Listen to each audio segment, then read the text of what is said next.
Cette émission est conçue et réalisée par des membres de la communauté en collaboration avec Nous TV.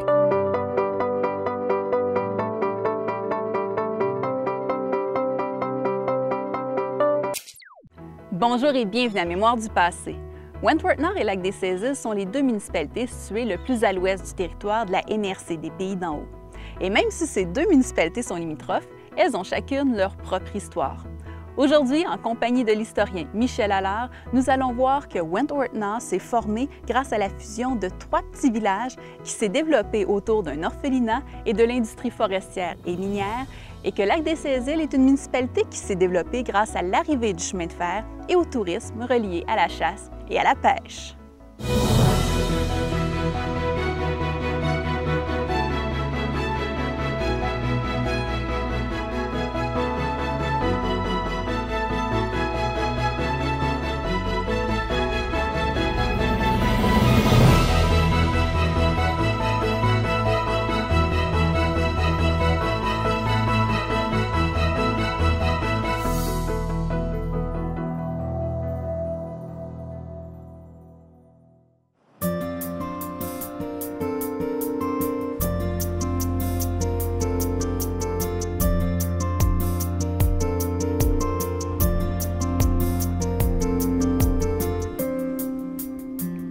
Michel, nous marchons en ce moment même sur une ancienne emprise de chemin de fer qui a eu une importance majeure dans le développement de Lac-des-Saisies. Et justement, à côté de nous, on a une reconstitution de la gare de l'époque qu'on appelait le pavillon Brunet. Oui. Voyez-vous, ici, M. Brunet s'appelait Joseph Brunet, en réalité.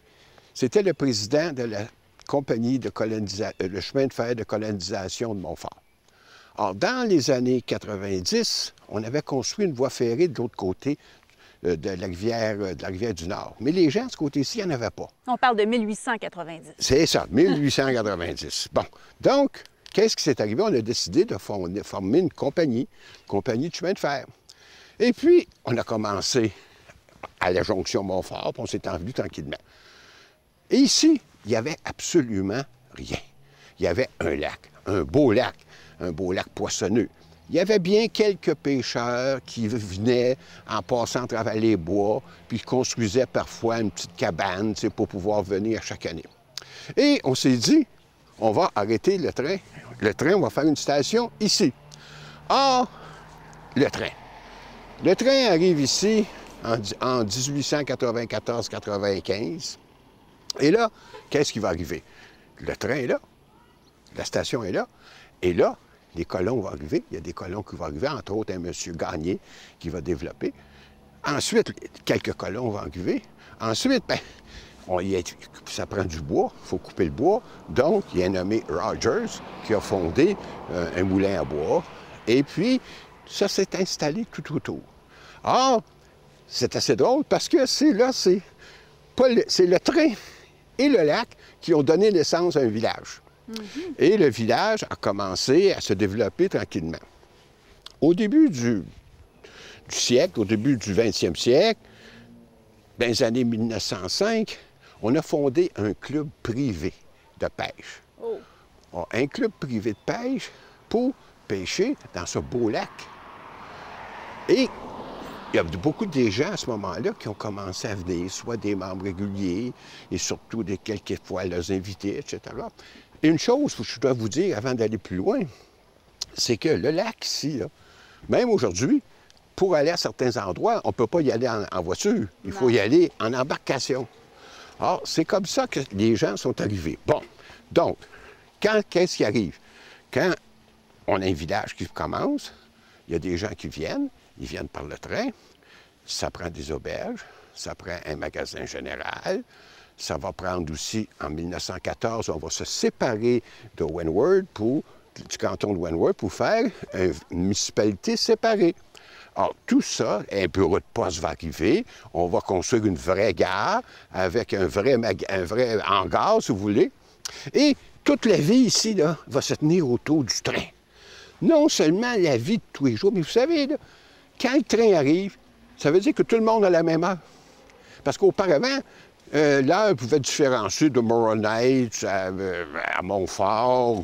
Bon, mais là, tout le monde est obligé de se mettre sur la même heure parce que le train, lui, il arrive à heure fixe. Donc, c'est une conséquence. Mais ça, c'est pas juste ici, ça l'a eu partout, cette conséquence-là. Alors, le train amène un développement.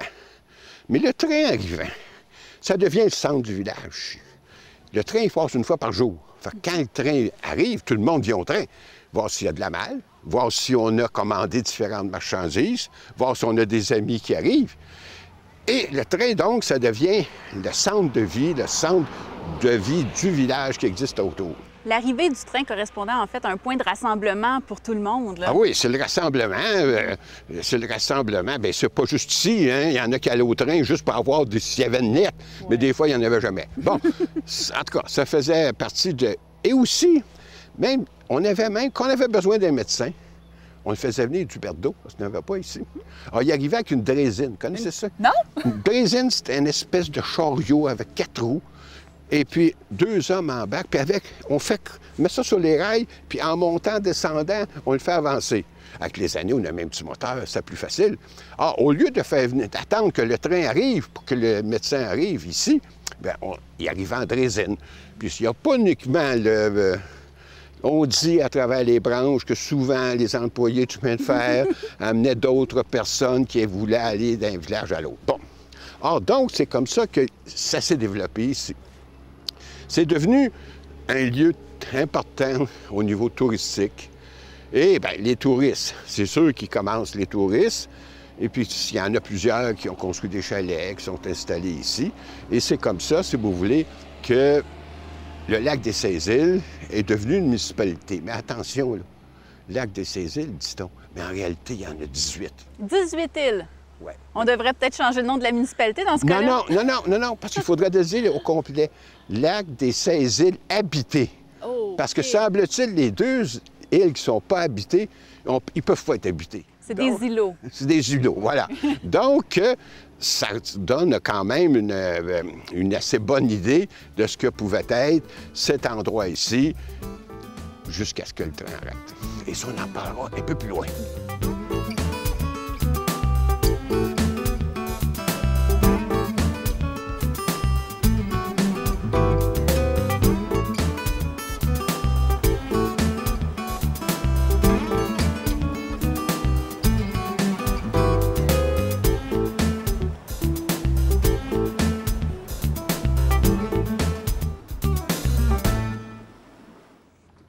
Michel, aujourd'hui, pour se promener ou pour aller aux résidences secondaires sur le lac des Saint-Îles, on utilise des bateaux à moteur, mais il y a quelques années, c'était avec des canots d'écorce que les gens empruntaient pour pouvoir circuler. Attendez, il y a beaucoup d'années en arrière, plusieurs années, plusieurs siècles. Pourquoi qu'on peut dire ça? C'est une hypothèse qu'on fait, écoutez. Parce qu'ici, on a plongé dans l'histoire, littéralement. Oui. Il y a des plongeurs qui sont ici, au ciel, qu'on l'appelle, le centre d'interprétation des eaux des Laurentides, qui ont plongé. Et ils ont trouvé des poteries. Une poterie huronne, une poterie iroquoise. Or, les Hurons, ils restent à baie Georgienne. Les Iroquois, ils restent dans le sud. Donc, c'est un Comment ça se fait qu'ici qu'on trouve ça? C'est que probablement qu'on faisait le commerce, peut-être par les Wiscarinis, qui étaient la tribu algonquine qui était ici dans le coin. Donc, c'est fort possible. Et ça prouve qu'il devait, à ce moment-là, on sait qu'ils se promenaient en canot d'Écosse.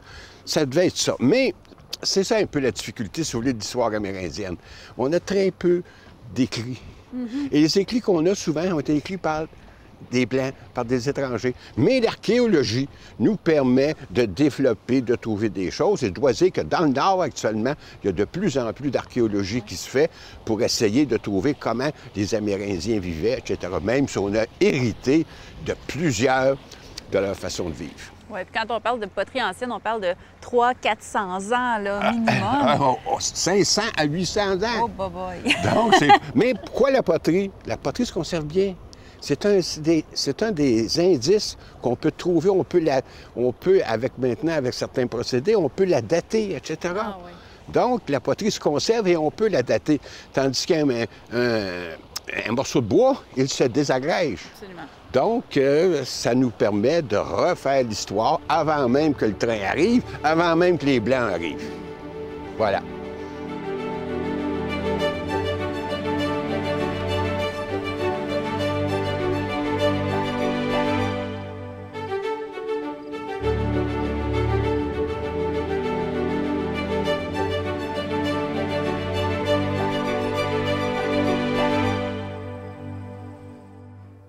Avec l'arrivée du train, on assiste au développement économique de Lac-des-Cézilles, mais également au développement résidentiel. Et quand on a une population, on n'a pas le choix de les instruire. Donc, il faut faire construire des écoles.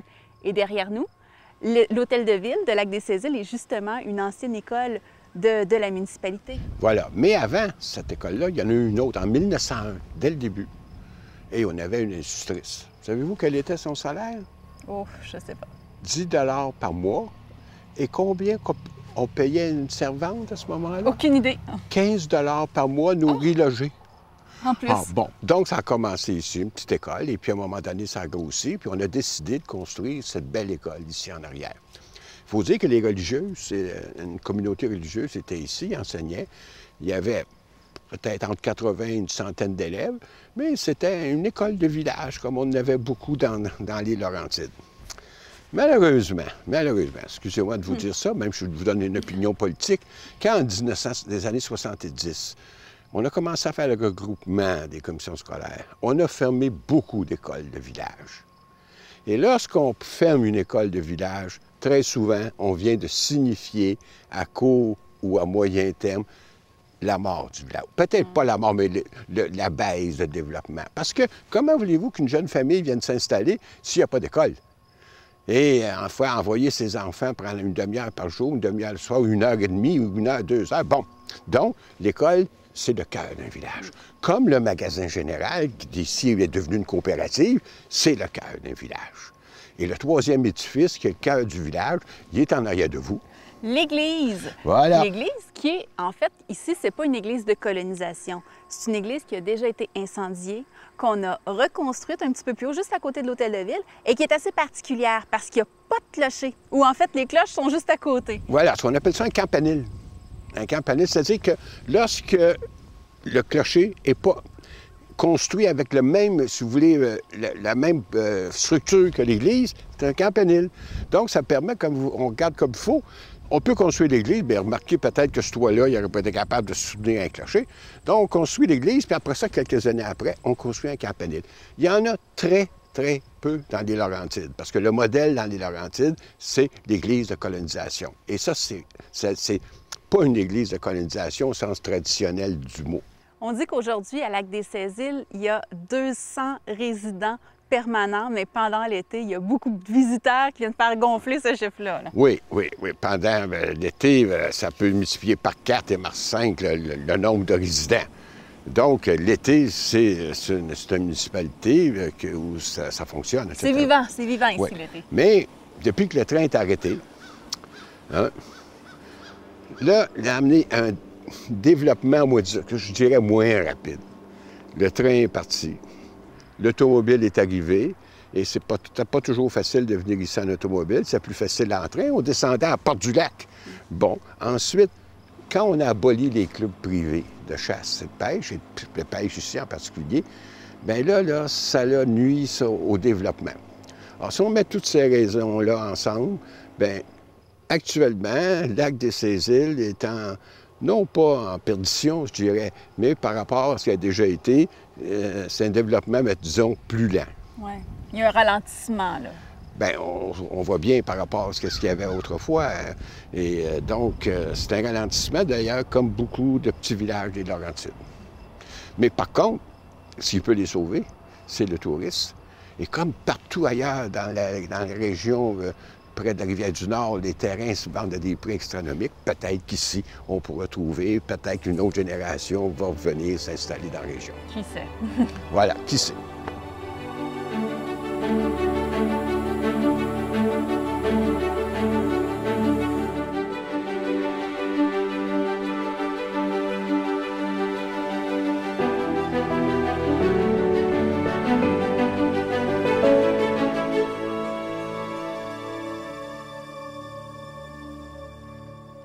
Wentworth-Nord est une municipalité qui s'est entre autres développée autour d'un orphelinat. Et cet orphelinat a vraiment eu une importance majeure dans le développement économique de la municipalité. Certainement. Voyez-vous ici, des fois en histoire, on a des édifices. Ici, c'est un lieu qui parle. Et je vais vous raconter l'histoire du lieu. Il faut le laisser parler, le lieu. Dans les années 1880, l'histoire commence à Montréal. Le curé de Notre-Dame, le curé Rousselot, s'aperçoit qu'il y a des jeunes enfants, des orphelins qui courent les rues. Et ça n'a pas de sens, ça n'a pas de sens. Il faut faire quelque chose avec ces enfants-là. Et dans cette région ici, on avait commencé à ouvrir la colonisation, tranquillement. Donc, il y a eu une idée de génie. Bien, pas le plus génie, en tout cas, comme vous voulez. On va fonder un orphelinat agricole pour former des jeunes. Et là, quand ils vont avoir fini, bien, on va pouvoir les installer dans la région, puis ils vont des colons, ils vont coloniser, donc on va peupler la région. Or, effectivement, c'est ce qu'il a fait. Il a acheté 2000 acres de terrain. Imaginez-vous, mais à l'époque, ça ne devait pas coûter très cher. Donc, construit 2000 acres, bien, il n'y avait presque pas de route pour venir ici. Bon. Donc, mais ça prenait du monde. Il a construit, mais ça prend du monde. Puis ça n'a pas un petit orphelinat, là. Hein? Il y a eu jusqu'à 200, 300, 400 enfants qui étaient ici en même temps. Or, qu'est-ce qu'il a fait? Ça prend des gens pour diriger. Or, il a fait venir des pères Montfortin. Les pères Montfortin venaient de France. Et en France, ils avaient eux-mêmes des orphelinats agricoles. Alors, ils sont arrivés à Montréal, ça avait de l'air beau. Ils ont pris le train jusqu'à Saint-Jérôme, puis ils s'en venaient voir qu'est-ce qui se passait ici. Mais là, ils ont trouvé le chemin plutôt difficile. Puis quand ils sont arrivés... C'était pas développé encore, hein? Non, eux, dans un des textes, l'abbé Florence, qui était ici, dit que moi, je m'attendais à trouver des belles collines, de la savane, des prés, mais c'est tout du bois. On a de la misère à passer au travers. Il va falloir mettre le feu pour qu'on... C'était des sapins, des bancs de neige. Excusez, en bon québécois, il y avait son voyage. Bon, ils voulaient retourner en France. Mais finalement, ils ont réussi, on les a convaincus qu'ils savaient qu'il fallait qu'ils demeurent. Et ils sont demeurés effectivement ici.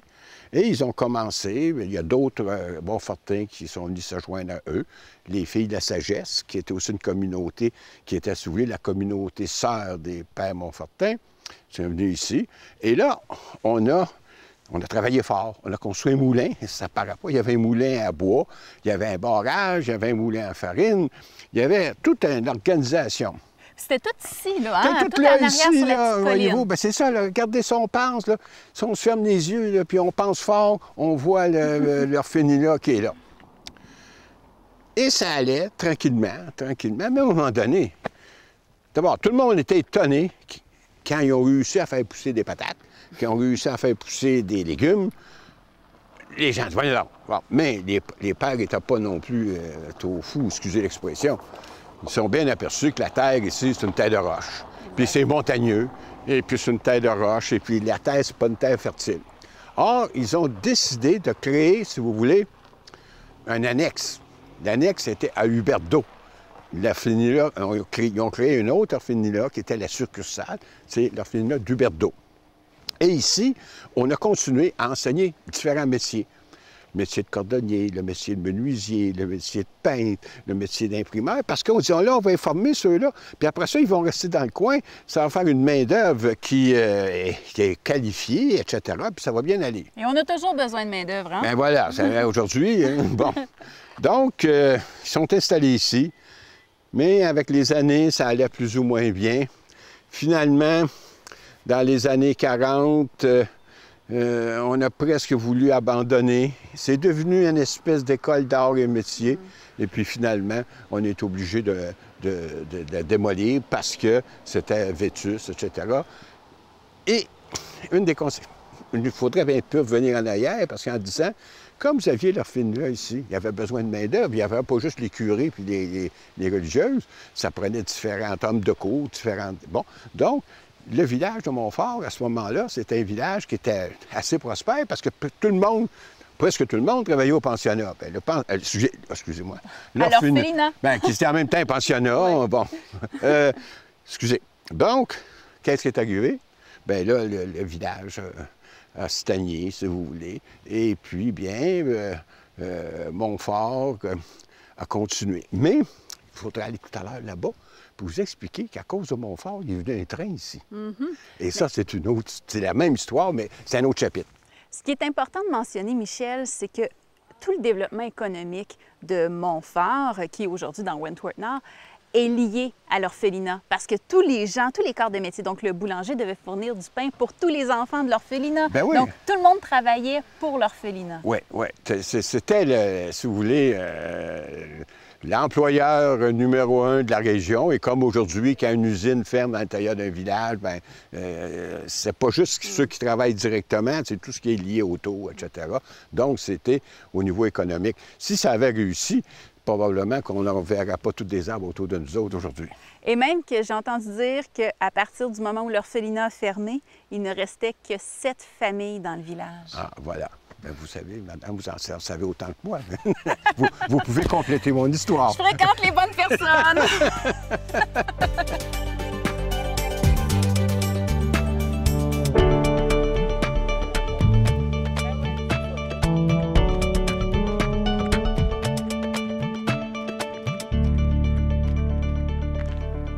Et Michel, parce qu'on avait un orphelinat, on a amené un train ici à Wentworth-Nord parce que ça prenait quelque chose pour amener la nourriture, pour amener la marchandise. Oui, il faut dire qu'à cette époque-là, les chemins étaient exécrables. On dit qu'aujourd'hui qu'on a des mauvaises routes, mais à l'époque, c'était encore pire. Bon, à un moment donné, on a fondé en 1890 une compagnie de chemin de fer qui s'appelait la Compagnie de chemin de fer de la colonisation de la vallée de Montfort. On s'est en allé jusqu'à Moronite et là, pourquoi qu'on est venu ici? Parce qu'il y avait, à Montfort, il y avait un orphelinat. Comme on l'a déjà dit, c'était pas un petit orphelinat. Il y avait 300, 400, 500 plus. Bon. Donc, le train est arrivé ici. Or, le train est arrivé ici et ça a permis de relier, si vous voulez, l'orphelinat à Montréal et puis on pouvait s'en venir ici en train. Et c'est assez particulier parce que dans toutes les autres municipalités qu'on a visitées, on s'est toujours aperçu que le train avait amené le développement de la municipalité. Et là, c'est l'inverse. La municipalité s'est développée et on a amené le train. Ben oui, c'est ça. C'est l'inverse. C'est l'orphelinat qui a fait venir le train, qui a permis au train, une fois rendu ici, ils ont continué. Et ils ont continué pour développer le reste, c'est-à-dire les bines, c'est-à-dire de développer aussi les bois, le bois, etc. Ça s'est rendu jusqu'à Saint-Rémy-d'Amherst. Donc, c'est un cas un peu spécial. Je ne pense pas qu'il y a beaucoup d'orphelinats qui ont attiré un train. Et par la suite, le train, bien, vous en avez brièvement, vous l'avez brièvement mentionné, on s'en servait pour le transport de toute l'entreprise forestière, Oui. tous les produits de la mine également. Oui, c'est sûr que le train, c'était les produits de la mine, c'était les produits de la forêt, c'était les gens aussi qui pouvaient circuler beaucoup plus facilement, beaucoup plus rapidement. Aller chez le voisin, ça ne prenait pas une journée. On prenait le train puis on allait chez le voisin à côté. Bon, donc, effectivement, le train a été un moteur de développement extraordinaire. C'était nos autoroutes du temps, dans le fond. Voilà, vous avez raison. C'était les moyens rapides de locomotion qu'on avait à l'époque. Le train a été démantelé autour des années 1960. Oui, c'est difficile. Il arrête, puis on le démantèle. Est-ce qu'on l'arrête en 62, puis on le démantèle? Non. Mais c'est au début des années 1960. Bien, à un moment donné, l'automobile est arrivé. Puis ça coûtait cher aussi, ce train-là, à entretenir. Et les gens ont commencé à moins voyager par train, ont commencé à voyager par camion, par automobile, etc. Fait que le train a décliné facilement. Puis il y a aussi une chose aussi pour les compagnies de bois, c'est que plus on coupait, au début ça allait bien, on coupait le bois près d'une voie ferrée. Mais plus on allait loin, plus c'était loin. Donc, il y a une déforestation qui fait que même les compagnies de bois étaient obligées d'aller plus loin, d'aller plus loin, d'aller plus loin. Donc, peu à peu, le train est devenu beaucoup moins intéressant.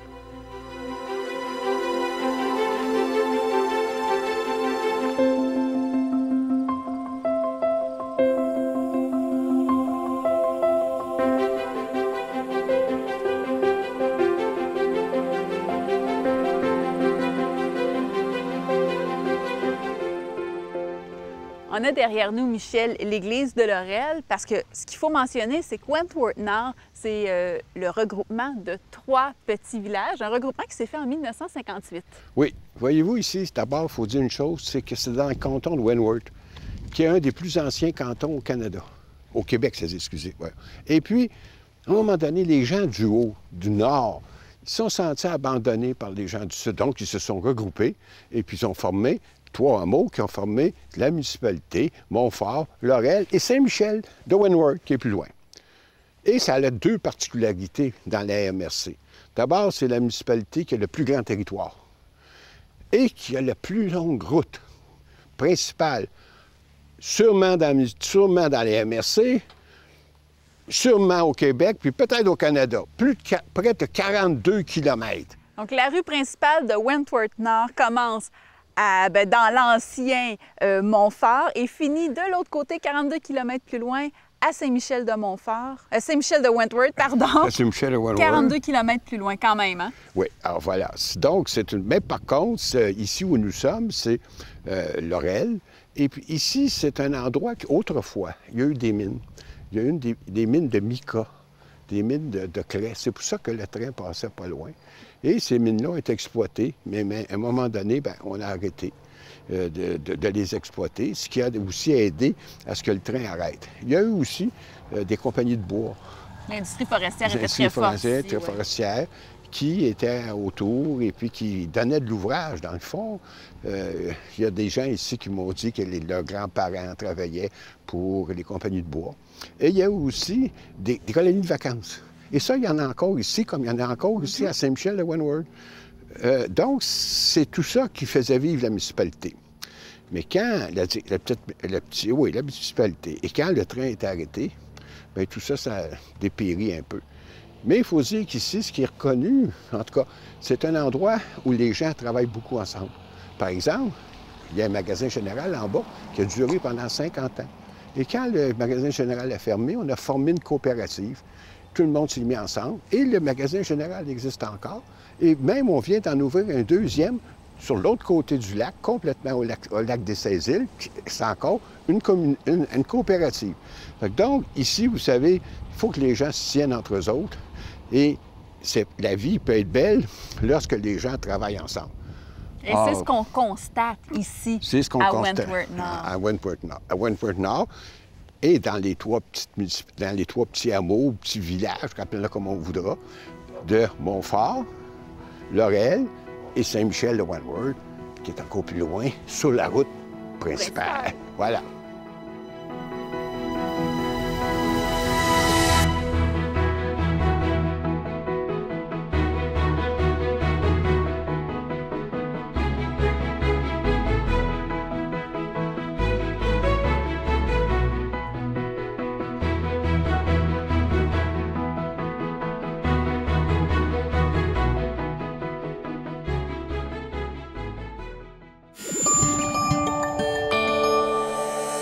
Nous TV, fiers de faire rayonner notre communauté.